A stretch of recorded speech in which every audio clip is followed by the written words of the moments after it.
एक नोटेबल घटना जिसके विषय में बाइबल बात करती है और वो वजह बनी राजा आहाब और इज़ाबेल रानी की मौत की। पहला राजा 21वां अध्याय बात करता है नाबोत की बारी के विषय में। नाबोत एक इजरायली मनुष्य था और उसके पास एक दाग की बारी थी और वो दाग की बारी राजा आहाब के राज मंदिर के पास थी और राजा आहाब उस दाग की बारी को लेना चाहता था, पर वो दाग की बारी नाबोत को उसके पुरखाओं से मिली थी और वो किसी भी हालत में उस दाग की बारी को देना नहीं चाहता था। जबकि आहाब राजा ने ये प्रस्ताव रखा, या तो तू इसे मुझे मोल दे दे और या फिर इसके बदले मैं इससे भी अच्छी बारी तुझे दे दूंगा। पर उसने कहा कि यहोवा ना करे कि मुझे ऐसा करना पड़े। और राजा आहाब वहाँ से लौट कर चला आया और उदास हुआ इस वाली बात को सुनकर, और उसने खाना ना खाया और लेटा हुआ था। तभी इज़ाबेल उसके पास आई और पूछने लगी कि तू उदास क्यों है। राजा आहाब ने सारी कहानी उसे सुना दी और इज़ाबेल ने कहा, क्या तू इज़राइल पर राज्य करता है या नहीं? उदास मत हो, खाना खा और वो दाग की बारी मैं तुझे दिलवा दूंगी। इज़ाबेल ने आहाब के नाम से चिट्ठी लिखी और उस चिट्ठी पर आहाब की अंगूठी की छाप लगाई। रिमेंबर इट, जब भी अंगूठी की छाप की बात होती है बाइबल में या और कहीं भी, तो वो दिखाता है अथॉरिटी और पावर को। जिस तरीके से आज के समय में किसी भी अधिकारी की स्टैम्प बहुत मायने रखती है, उसी तरीके से प्राचीन समय में राजा की अंगूठी की छाप सब कुछ थी। सब कुछ का मतलब, अगर कहीं पर अंगूठी की छाप लगी हुई है राजा की, तो you have to do it anyhow. आपको वो काम करना ही करना है, चाहे जैसे भी। तो ये काम इज़ाबेल ने किया और नाबोत के आस पड़ोस में जितने भी बड़े लोग, प्राचीन लोग रहा करते थे, उनके पास ये चिट्ठी भेजी और उसमें लिखा हुआ था कि उपवास का प्रचार करो, नाबोत को ऊंचे स्थान पर बिठाओ और उसके सामने 2 नीच लोगों को बिठाओ, और वो ये झूठी साक्षी देंगे कि इसने परमेश्वर और राजा की निंदा की है। याद है बाइबल की आज्ञा, 10 आज्ञाओं में से एक आज्ञा है किसी के विरुद्ध झूठी साक्षी ना देना। और यहाँ पर ये 2 लोग पर्पसली नियुक्त किए गए हैं कि ये नाबोत के विषय में गवाही देंगे और बोलेंगे कि इसने परमेश्वर और राजा की निंदा की है। इसके बाद उसे शहर से बाहर ले जाकर पथराव करके मार डाला गया। और जैसे ही ये खबर इज़ाबेल को मिली, उसने आहाब से कहा कि उठ और नाबोत की बारी पर अधिकार ले, क्योंकि अब वो जीवित नहीं रहा, वो मर गया है। और लिखा है कि आहाब उठा और नाबोत की बारी की ओर चल दिया। कई लोग बोलते हैं कि ही वॉज अ पपेट, वो सिर्फ एक कठपुतली के रूप में था। इज़ाबेल शासन कर रही थी एंड ही वॉज लाइक बेचारा। बट मैं सोच रही थी कि उसने एक भी सवाल नहीं किया उससे कि अभी तो मैं कल उससे मिला था और वो बारी देने को किसी भी हालत में तैयार नहीं था, तो तुमने ऐसा कैसे किया और वो क्यों मर गया, किस वजह से मर गया, या तुम्हें ऐसा नहीं करना चाहिए था। उसने कुछ नहीं कहा, वो उठा और अधिकार लेने के लिए बढ़ चला। इज़ाबेल नहीं जानती है परमेश्वर को, मैं फिर से बोलूँगी, लेकिन आहाब को परमेश्वर और उसकी पावर हर एक चीज़ पता है। आगे ऐसा होता है, परमेश्वर का वचन एलिया के पास पहुंचता है और परमेश्वर एलिया से कहते हैं कि जा और इज़राइल के राजा आहाब से मिल, क्योंकि उसने एक बड़ा पाप किया है। उसने नाबोत की बारी को हथियाया है और उसे मारा है। और फिर तो उससे यह भी कहना कि जिस स्थान पर कुत्तों ने नाबोत का लहू चाटा है, उसी स्थान पर कुत्ते तेरा भी लहू चाटेंगे। और एलिया को जैसे ही आहाब देखता है, वैसे ही पूछता है, हे मेरे शत्रु, क्या तूने मेरा पता लगा लिया?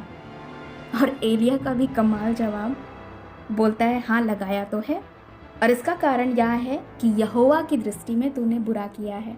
और एलिया अहाब से सारी बातें बोलता है जो परमेश्वर ने बोली थी, और ये भी बोलता है कि यहोवा ने कहा है कि तेरे घराने का एक एक बंदा मार दिया जाएगा, और ईज़ाबेल जिसने ये बड़ा पाप किया है, यिज्रेल के किले के पास कुत्ते ईज़ाबेल को खा डालेंगे, और अहाब का जो कोई नगर में मरेगा उसे कुत्ते खा डालेंगे, और जो कोई मैदान में मरेगा उसे आकाश के पक्षी खा डालेंगे। एलिया के इन शब्दों को सुनते ही अहाब राजा शोक से भर गया। उसने अपने वस्त्र फाड़े और अपने देह पर टाट लपेटकर उपवास करके टाट को ओढ़े रहा और दबे पांव चलने लगा। और इस बात को जब यहोवा ने देखा तो उस एलिया से कहा कि तूने देखा, अहाब ने अपने मन को नम्र किया है, वो सबसे दयालु परमेश्वर है। और जैसे ही हम ये फैसला कर रहे होते हैं कि हम तौबा करेंगे, हम माफ़ी मांगेंगे, उससे पहले ही वो हमें माफ़ करने के लिए तैयार हो जाता है। परमेश्वर ने अपने मुंह से ये वाली बात बोल भी दी है कि ऐसा ऐसा अंत होगा, लेकिन फिर भी अहाब के इस नम्र व्यवहार को देखकर यहोवा ने तुरंत कहा कि ऐसा मैं इसके दिनों में ना करूँगा, वरन इसके बेटे के दिनों में करूँगा। How great he is. पर नेक्स्ट मोमेंट में ही सारी चीज़ें अहाब ने एक बार फिर से गड़बड़ कर दी। जानना चाहेंगे क्या किया उसने? आ जाइए फिर 22 चैप्टर में, पहले राजा के। यहाँ पर लिखा हुआ है कि इज़राइल का राजा अहाब और यहूदा का राजा यहोशापात, ये दोनों लोग बैठे हैं, बात हो रही है इनके मंत्रियों के बीच में, राजाओं के बीच में। और बात ये हो रही है कि जो रामोत जगह है वो हमारी है, हमारे हिस्से में आती है और हमें उस पर कब्ज़ा कर लेना चाहिए। यहोशापात ने कहा कि जैसा राजा चाहे, लेकिन यहोशापात कहा कि इससे पहले कि हम कदम उठाएं, हम युद्ध पर जाएं, हम यहोवा से पूछते हैं। और उसने नबियों को बुलाया, 450 नबियों को बुलाया और उनसे पूछा कि क्या हमारा रामोत में जाकर अरामियों से युद्ध करना ठीक रहेगा, क्या हमें सफलता मिलेगी? और वो सभी नबी बोले कि हाँ, राजा विजयी हो। यहोशापात ने पूछा अहाब से कि क्या कोई और नबी इस राज्य में है, इज़राइल में है?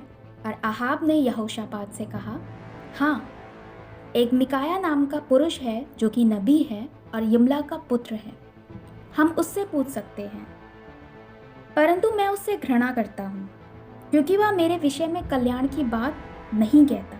और यहोशापात ने कहा राजा ऐसा ना कहे। और एक हाकिम को भेजकर मिकाया को बुलाया गया। जो दूत मिकाया के पास भेजा गया था उसने मिकाया से कहा कि और जितने नबी हैं उन्होंने राजा के विषय में कल्याण की बात बोली है, तो भी ऐसा ही करना, शुभ वचन बोलना। और मिकाया ने कहा यहोवा के जीवन की शपथ, जो कुछ वह मुझसे कहेगा मैं वही कहूँगा। और मिकाया राजा के पास गया और राजा ने उससे पूछा कि क्या हम रामोत में चढ़ाई करने को जाएं?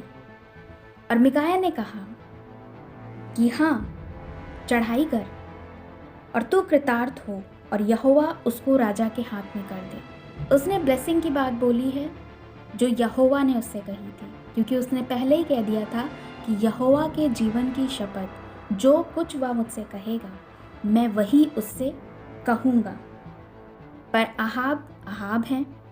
अहाब राजा ने उससे कहा मुझे कितनी बार तुझे बताना होगा कि यहोवा की शपथ खाकर और स्मरण करके कहे कि वह क्या बोलता है।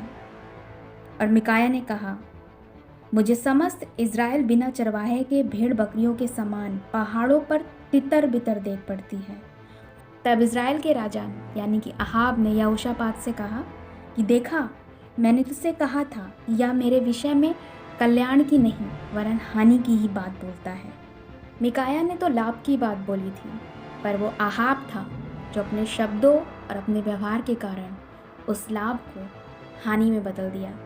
अगर आप पढ़ना चाहें तो पहले राजा के 22वें अध्याय में ये स्टोरी मिलेगी, आप पढ़ सकते हैं। इन शॉर्ट स्टोरी ये है, मिकाया ने कहा कि तो अब तू सुन ले, यहोवा ने कहा है कि इन सब भविष्यद्वक्ताओं के मुंह में एक झूठ बोलने वाली आत्मा बिठाई गई है और यहोवा ने तेरे विषय हानि की बात कही है।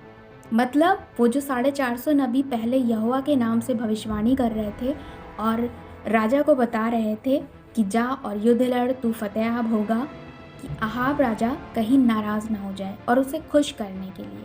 तो याद रखिए इस इंसिडेंट को, लिखा हुआ है साफ साफ, ये नहीं लिखा है कि एक साधारण मनुष्य के मुंह में आत्मा बैठा दी गई, पर लिखा है कि यहोवा की ओर से भविष्यद्वक्ताओं के मुंह में 1, 2 या 10 भविष्यद्वक्ता नहीं, 450 भविष्यद्वक्ताओं के मुंह में झूठ की आत्मा बैठी थी जो कि झूठी बातें कह रही थी। बाद में उन्हीं नबियों में से सिदकिय्याह नाम का एक मनुष्य उठता है जो कि कनाना का पुत्र था और खींच कर मिकाया को थप्पड़ मारता है और उसे कहता है कि यहोवा का आत्मा मुझे छोड़कर तुझसे बात करने को किधर गया। और मिकाया का तब भी ये जवाब था कि जिस दिन तू छुपने के लिए कोठरी से कोठरी भागेगा उस दिन तुझे ज्ञात होगा। यानी कि वो उस नाश की, वो उस अंत की बात कर रहा था। मिकाया को बंदी बना लिया गया और आहाब ने कहा कि जब तक मैं लौट कर नहीं आता तब तक इसे बंदी बनाए रखो, इसे पीड़ा दो।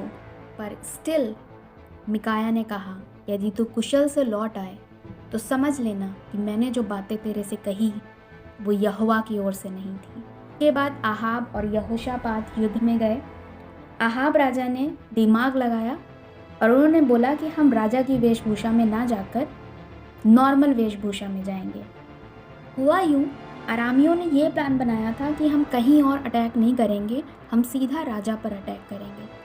और राजा के रथ को देखकर वो यहोशापात की ओर भागे और जब उन्होंने यहोशापात को घेर लिया तो वो चिल्ला उठा और वो समझ गए कि ये राजा नहीं है और एक तीर जाकर राजा को लग गया और वो घायल हो गया।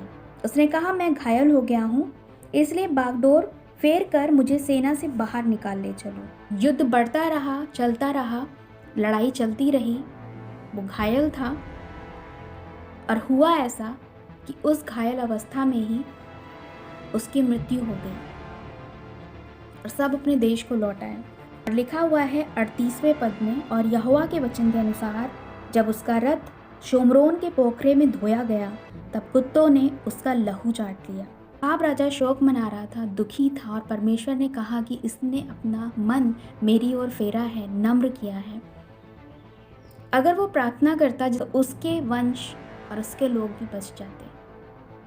पर परमेश्वर की माफ़ी के बाद उसने एक बार फिर से मूर्खता का काम किया और परमेश्वर का नबी जो परमेश्वर की ओर से भली बात बोलने आया था उसका निरादर किया और उसका अंत ये हुआ कि उसने बोली तो लाभ की बात थी, लेकिन उसने अपनी बोली से उस लाभ को हानि में परिवर्तित कर दिया। We will continue this topic in our next video.